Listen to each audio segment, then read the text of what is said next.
Think you know the toughest, most cunning Mafia associate in the show? Stick around as we dive deep into the lives of the 11 most memorable Mafia associates from The Sopranos. And get ready for a shock, because it turns out it's not Tony Blundetto, and you'll soon know why. Join us as we uncover hidden stories and rank these iconic characters to finally answer the burning question: who's the best Mafia associate in The Sopranos? Matthew Bevilacqua and Sean Gismonti. These two young mob associates managed to captivate us with their misadventures, and believe me, every scene they graced was pure gold. Introduced with the iconic line, "You're supposed to push with best sticks," Matthew and Sean quickly showed us their knack for stirring up trouble and their rather inelegant ways of handling pressure. Like that unforgettable scene where they left an unwanted gift at a crime scene. Renting, Jake. Want me to cave the rest of your head in? Their storyline was like watching a slow-moving train wreck, each decision worse than the last, leading to their inevitable and unheroic ends. God, Mommy! Mommy, please, Tony, please! With Sean's lackluster death scene leaving many of us shaking our heads. Despite their shortcomings, these two characters did a fantastic job of expanding the Sopranos universe. They effectively illustrated the brutal reality of the mob hierarchy. Money flows upward and troubles roll downhill. Their relationship with Christopher Moltisanti was particularly poignant. As they aspired to climb the ranks, they only needed to look at Christopher's miserable life to see the grim future that awaited them.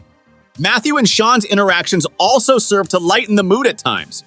Who could forget the scenes where they casually relieved themselves next to Tony Soprano? She spoke to us about we should give you a taste from the safes. Jesus Christ, you stupid little shitty twat.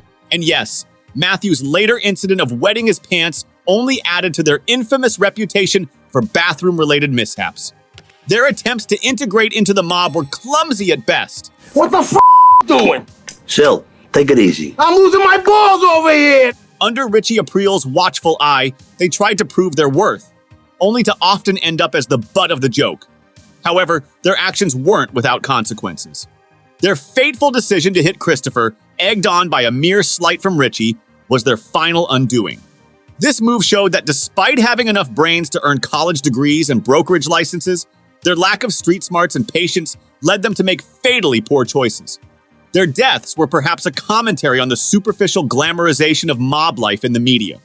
While Christopher, with his connections, navigated this dangerous lifestyle with some semblance of control, Matthew and Sean, as outsiders, were trampled beneath the weight of their ambitions. Give me $1,000.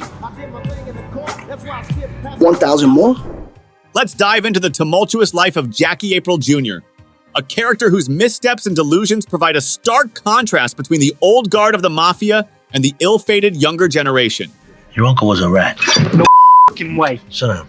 Jackie Jr.'s story is a tragic mix of entitlement and ignorance, highlighted by his doomed attempt to rise in the mob ranks, a path that eventually led to his downfall and affected many around him. You gotta help me. Talk to your stepfather. Let him help. I can't talk to him. Jackie Jr., son of the respected mob boss Jackie April Sr., enters the Sopranos narrative with a heavy burden of legacy on his shoulders. My uncle's just asking for what my father would have given him if he was boss when Richie got out of prison. Unlike his father, Jackie lacks both the aptitude and the patience necessary for organized crime.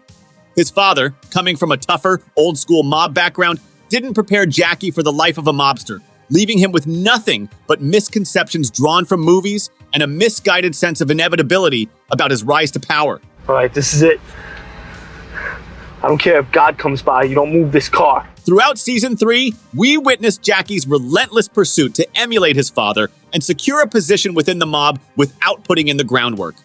He bypasses the traditional path of becoming an associate and earning his stripes, expecting immediate respect and authority based on his lineage alone. What time is it? I'm here, aren't I? Out of respect to my father. This fundamental misunderstanding of the mob's operations spells disaster not just for him, but for the entire organization. Jackie's foolishness peaks when he attempts to prove himself by organizing a robbery of a card game. Gene Pontecorvo's got a card game. We can take it down right now. What are you, crazy? With Ralph. Mirroring a similar heist once pulled off by Tony and his crew in their younger days. This disastrously ill-conceived plan leads to a series of violent repercussions. Nobody's fool! Sunshine is killed, Furio is wounded, and the ripple effects extend deep into the personal lives of those around him. Rosalie becomes depressed, relationships shift, and ultimately, it even influences Tony's decisions later on. Jackie Jr.'s actions contribute significantly to the show's theme of the mob's decline. Just say the word, my pleasure.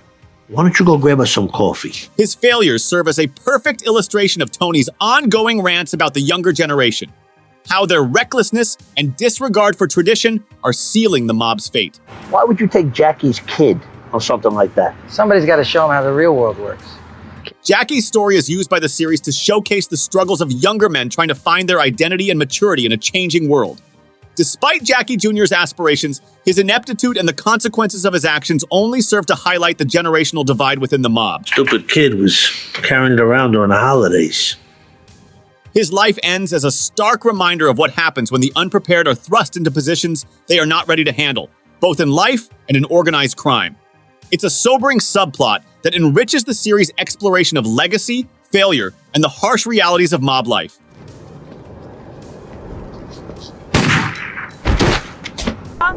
Brendan's journey was one marked by impulsive actions and a certain audacity that you can't help but remember. Open the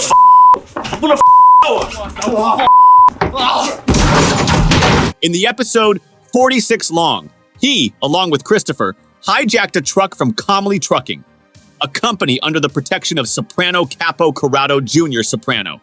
This bold move set the stage for his tumultuous ride. Jr., infuriated, demanded restitution, marking Brendan and Christopher as loose cannons needing to be reined in by Tony Soprano. The other one? Filoni? I don't know. Brendan's effectiveness as a Mafia associate was paradoxical. While he could pull off high-stakes heists like the theft of DVD players and later, a truckload of Italian suits, his decision-making was impaired by his crystal meth use, often leading to disastrous outcomes.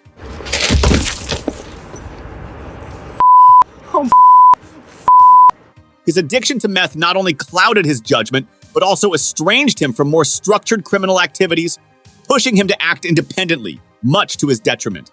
Maybe one reason why things are so up in the organization these days is guys running off, not listening to middle management. In another audacious but ill-fated heist without Christopher, Brendan ended up accidentally killing a truck driver. This act of recklessness brought him and Christopher under severe scrutiny. Junior and Tony were pressured to deal with their insubordination, and while Christopher received a mock execution as a stern warning, Don't shoot me! Don't shoot! Brendan wasn't so lucky.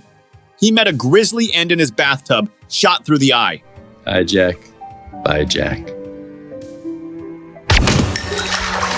Despite his flaws, Brendan's character provides a crucial narrative about the perils of youthful ambition in the mob world.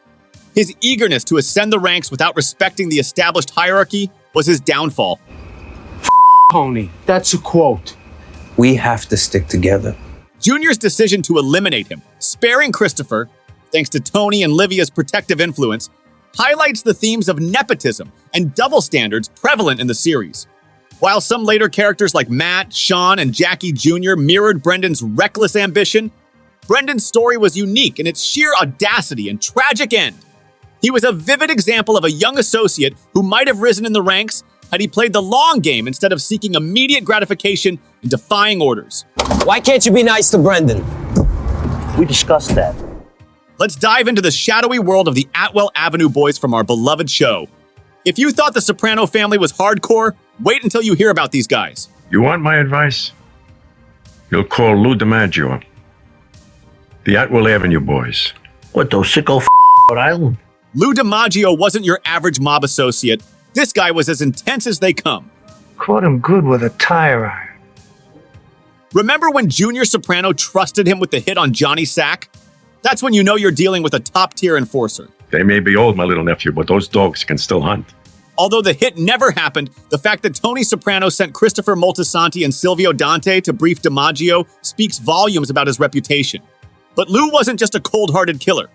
He had a strict moral code, which oddly included a deep disdain for drugs. Are you into drugs? What? No. He even did time, 8 years to be exact, for brutally beating a mobster and his wife to death with a baseball bat for dealing drugs. Talk about sticking to your principles, right? If you like, we could arrange to have that same thing happen again. And his role in the gruesome murder of Tommy Neri? Absolutely chilling. He clobbered Tommy with a tire iron, then pinned him down while his partner Frank took a hacksaw to him. It's brutal, but it's this level of commitment and effectiveness that made him a revered figure in the mob. Despite their terrifying reputation, there was a bizarre and almost humorous side to these guys. When Silvio and Christopher visited DiMaggio's place, his daughter Rose offered them cake in a weird mix of normal family life and mob dealings. We're having cake later. Carvel. And the whole scene where Sil and Chris, tough guys themselves, were visibly shaken by the creepy, semi-blind family was pure gold. Remember when the young guy named Chris, with a cloudy eye, just popped up and claimed to share the same name as our Chris? My name's Chris, too. Oh, yeah?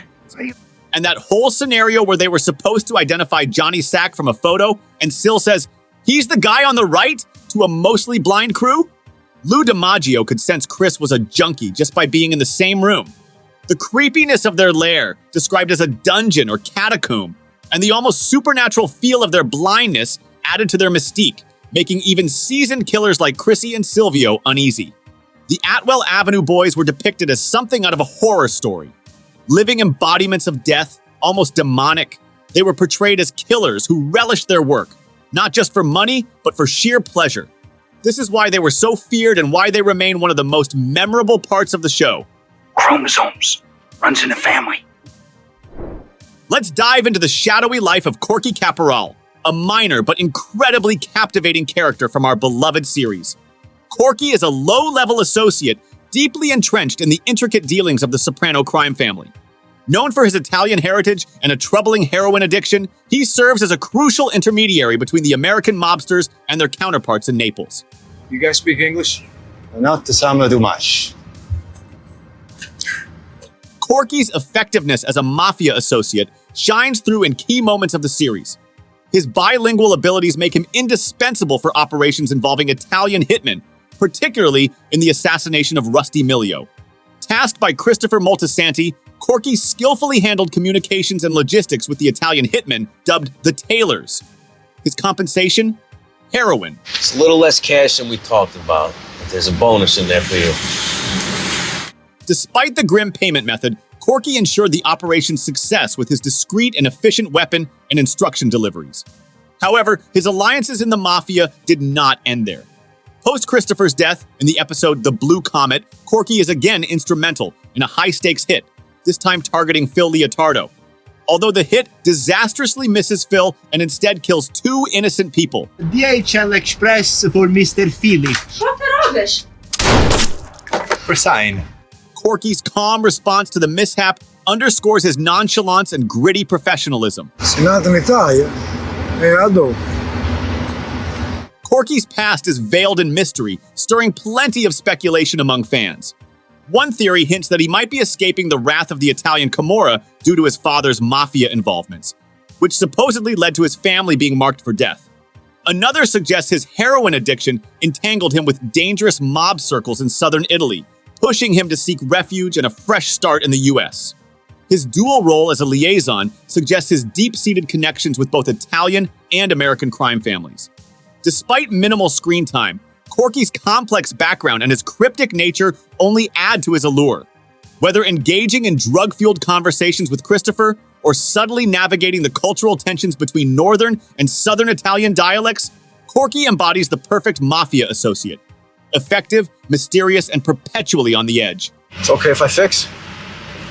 Or just take me to my car. Let's dive into the life of one of the show's memorable, albeit lesser-known characters, Joey Peeps. Peeps? It's a nickname. Family name is Paparelli. His story is a unique mix of Mafia intrigue and dark humor, which made him a standout, albeit short-lived presence in the series. His journey in the mob began under Phil Leotardo's wing within the formidable Lupertazzi family. What's the matter, Joey? You got a eye problem? You look like Stevie Wonder, your eyes rolling around. What'd I say? I didn't say nothing. Soon enough, Joey caught the eye of underboss Johnny Sacrimoni, who quickly brought him on as his protege. Peeps wasn't just another associate, he was a trusted confidant to Johnny, accompanying him to high-stakes meetings and even serving as his driver. There's a memorable scene where Joey and Johnny are drinking, chatting about Joey's girlfriend. Suddenly, the mood shifts when Johnny spots Donnie Cafranza laughing during a tense period of rivalry with the Soprano family, leading to a brutal and bizarre altercation involving Johnny, Donnie, and unfortunately, a public urination incident. Scumbag? Let me buy you a drink. Joey, always the quick thinker, managed to whisk Johnny away from further chaos. Joey's effectiveness didn't stop at being a loyal sidekick. He was deeply involved in the family's dirtier deeds, from assaulting Vic the appraiser to force him into a HUD scam.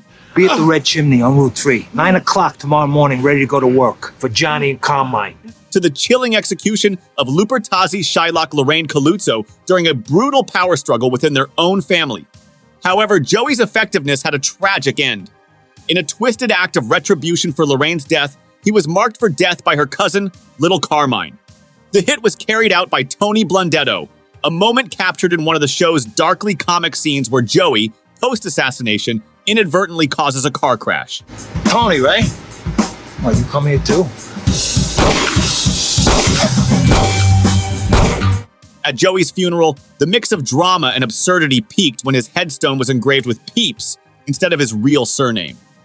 A perfect nod to his quirky Mafia nickname and a scene that hilariously encapsulates the show's ability to blend solemnity with humor. His brains are splattered all over the seat. Joe Peeps? Could have been too much to clean up. Despite not being a made man, a point of contention and humor among fans and characters alike, Joey Peeps was undeniably a pivotal associate within the Lupertazzi family. His story arc, filled with loyalty, dark humor, and ultimately tragedy, showcases the chaotic life and unpredictable fate of those entangled in the mob life in The Sopranos. Yeah, it's sad when they go young like that. When they go? Oh, and who could forget Joey Peeps holding a teacup and saucer during a mob hit? If nothing else, Joey should have been made based on that scene alone. You were warned, Lorraine. Today, we're diving into the world of Ronald Zellman, one of the more intriguing side characters from the iconic series. This guy might not be a mobster by trade, but his dealings with Tony and the crew prove he's just as cunning and effective in the murkier waters of politics. Ronald Zellman, portrayed brilliantly by Peter Riegert, is a New Jersey assemblyman who knows how to play both sides of the fence. With a knack for navigating the treacherous political landscape, Zellman often uses his influence to broker deals that serve both his ambitions and the needs of the New Jersey mob. His effectiveness as a mafia associate, although not marked by violence or the typical mob drama, comes from this very ability to manipulate political threads behind the scenes. One of Zellman's standout moments is his involvement in the HUD scam, where he helps Tony Soprano exploit government loans intended for low-income housing. This plotline not only highlights his political savvy, but also his willingness to bend the rules for mutual benefit. It's this blend of official power and behind-the-scenes deal-making that makes Zellman an invaluable asset to the mob. Despite his effectiveness, Zellman's personal entanglements often blur the lines between business and pleasure, particularly his romantic relationship with Tony's old flame, Irina. Irina and I are seeing each other. What? You're kidding me. This adds another layer to his character, showcasing the personal risks he's willing to take, which ultimately lead to a memorable and rather painful encounter with a belt-wielding Tony. This is crazy. No! Tony! Tony! In the grand tapestry of The Sopranos, Zellman is a perfect example of how the show uses characters from various backgrounds to illustrate the pervasive influence of the mob. His story arcs beautifully illustrate the symbiotic relationship between politics and organized crime, making him a key figure in the series despite his more subdued role. For all you Sopranos fans, Zellman's character is a testament to the show's depth and its portrayal of the reach and grasp of the mob beyond just the immediate family, delving into the corridors of power in New Jersey's political scene. So next time you're binge-watching the series, pay close attention to Zellman. His maneuvers are subtle, but his impact is profound. Buckle up as we dive into the tumultuous yet captivating life of Tony Blundetto. A guy like you, brains, balls. If you'd be straight with me, I could use all that. This character, brilliantly portrayed by Steve Buscemi, offers a deep dive into the challenges and ironies of trying to leave behind a life of crime. What are you talking about? The way things turned out since I left the can, going civilian. Tony Blundetto, affectionately known as Tony B, emerges as a key figure in Season 5, freshly out of the can with dreams of going straight. Having been locked up while his cousin Tony Soprano rose to power, Tony B initially appears focused on rebuilding his life the right way. Sounds like it's all coming together. He even embarks on a career as a massage therapist. Yeah, you heard that right, our tough guy turning into a masseuse. And before, big entrepreneur. I like color. But old habits die hard, and the allure of quick, easy money proves too tempting. When he stumbles upon 12K, memories of the life come flooding back. Holy What? Oh my god, is it a fetus? His cousin Tony's success and lavish lifestyle don't help, echoing the possibilities of what might have been if not for his stint in jail. Tony Blundetto's journey back into the Mafia is marked by effectiveness and deadly precision, emphasized when he takes on the hit of Joey Peeps. How can I help you? I'm in. This move puts him back in the game, showcasing his capabilities but also setting the stage for his downfall. His actions are not just about money or status, they're deeply personal, tied to a sense of loyalty and vengeance, particularly after the murder of his old pal Angelo. The climax of Tony B's story is as dramatic as it is tragic. His attempt to kill Phil Leotardo, only to end up wounding him, escalates tensions to a boiling point. It's a pivotal moment that highlights his lethal skills, but also his ultimate vulnerability, his impulsive decisions driven by emotion. Because I'm sick of you leaning on this cousin thing and that bad hijack like you can do whatever the it is you want to do, because you went away that night and I didn't.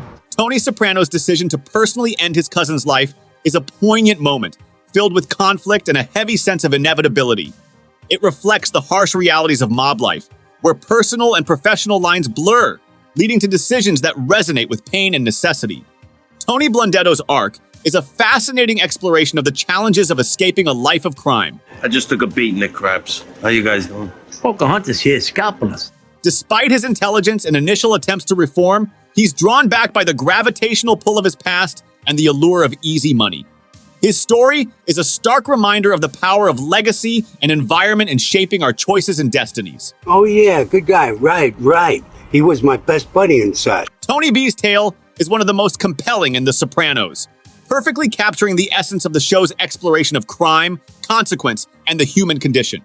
His life, marked by brief flashes of potential redemption followed by rapid descent into chaos, illustrates the tragic allure and inescapability of the Mafia lifestyle. The nature of the system instills the convict mentality to the point where prison becomes the only venue where the convict can function.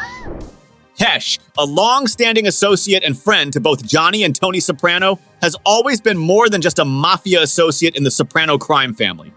His influence runs deep, similar to that of a consigliere, despite never being made due to his non-Italian heritage. What'd I tell you? Hold on to your cock when you negotiate with these desert people. Hesh started out as a successful record executive who dabbled in loan sharking, contributing significantly to the family's finances. It's noted that at one point, his financial acumen was so respected that Tony once revealed that $1 out of every 5 came directly from Hesh's activities. His wealth enabled him to own luxuries like a mansion, horses, and even a racetrack. Beyond his business ventures, Hesh was a pivotal advisor to Tony. His role was crucial, offering impartial and sage advice that Tony could rely on amidst the often treacherous waters of mob politics. Despite not being a made man, Hesh was deeply integrated into the family's core operations. He was present at key gatherings and privy to high-level discussions. You're talking to the wrong white man, my friend. My people were the white man's name when yours was still painting their faces and chasing zebras. Demonstrating his unofficial yet valued position within the hierarchy. As the series progressed, we see Hesh's role evolve, reflecting the changes within Tony himself. Initially viewed almost as a father figure, the dynamic shifts as Tony starts to push away from all his surrogate father figures, including Hesh, especially when money issues strain their relationship. I got some spare change here, too. Despite these tensions, Hesh's importance never truly wanes.